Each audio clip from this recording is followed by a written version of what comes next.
In this lesson, we'll be using the puppet tool to animate the tail.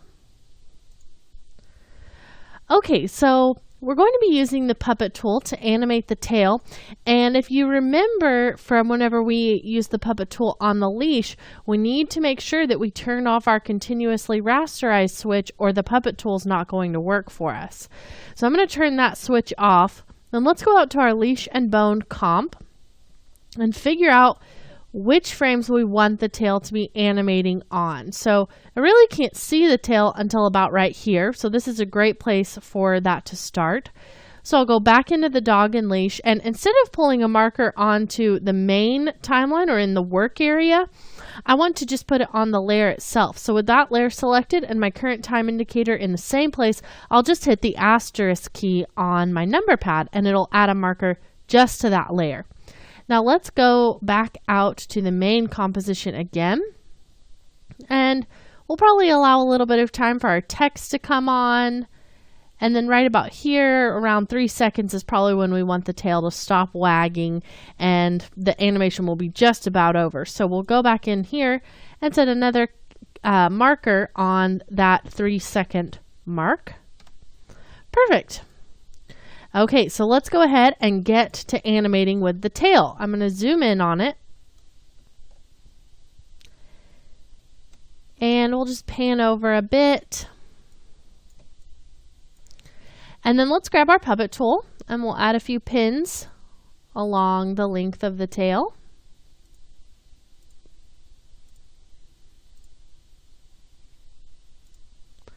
Perfect. Okay, so now let's get to animating. So I want for the last marker on my tail layer to be kind of where these pins start out. So let's take a look at our mesh and our deform and all of our puppet pins. And we'll pull those to this marker over here instead of the first one. And I can just hold shift to snap those in place. And I also think that beginning at that point would be good, but I'm going to work backwards. So we'll put those on there when we finish this one up. So right about here, I want to create a little kind of tail wag motion. And let's just come in there. Grab one of our puppet pins to make those active. And let's make a little tail wag. So I want this one to kind of look like it's wagged over to the left side of the dog.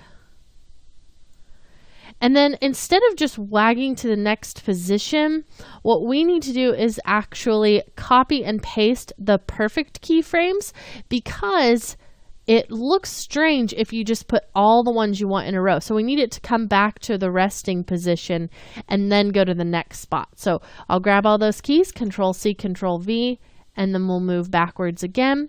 And now let's wag the other direction. So this one's a little bit more challenging to get to look right just because of the shape of the tail. You can see how it really wants to kind of get this little bump in it, and it just is not as easy because it's not quite the same position that it wants to rest in for how it was originally drawn. So something like this I think will work okay.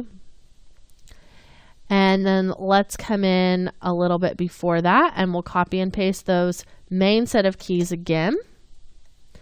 And now that we have kind of a formula going here, we can actually grab the keys that we used to make the left wag, hit Control C, Control V, and use them almost as a starting place and then just edit them slightly. So maybe this time it goes around a little bit more, up a bit. And this is just to help make it feel not quite so repetitive, and maybe even get a little bit up more into the spine.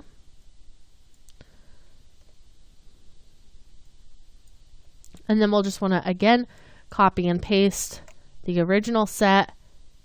It looks like we have enough room for one more in between there. I'll paste it at the very beginning as well, just to get that looking good. And let's see, this one's going to be a left, so we're going to do a right one. or you could think of it as down, just depending on how you're looking at it. And that's going to be this set of keys. So I'll grab those, Control C, Control V. And then we'll just, again, use those as a starting place. So we'll move this one up a little bit and over. Great. So very, very simple movements, not a ton going on here. And there's really not a lot you can do if you're just using the puppet tool on a tail that's been rigged this way. But I think it's going to work out okay for us. So let's just watch it through and see how it looks. So I'll just extend that work area and hit the 0 key to do a RAM preview. So it's a really nice little subtle movement. And then I think for this last one, let's actually for all of them make them easy ease. So it has a little bit more of a undulating kind of motion for the wag instead of just this kind of linear, very straight look to it. So we'll select them all, go to Animation, Keyframe Assistant, Easy Ease. And then on this last one, I'm going to pull them forward just a little bit so it has some more time. And we can go into our graph editor, and you can see that it's really crazy looking in here since there's so much going on. But let's just come into it and say, you know, if we wanted to, we could kind of pull that out a little bit to change the speed. So, you know, you could do this a few different ways. I would recommend jumping over to the speed graph. So we'll just come in here, change that to the speed graph, and you can see now we've got those handles. So I can just grab those pins and maybe just kind of pull that so it's a little bit faster at the beginning, and then it's going to slow in there at the very end, and maybe even pull that forward a bit more just so it's not having such a large spike. And then let's come back out, see what that did here.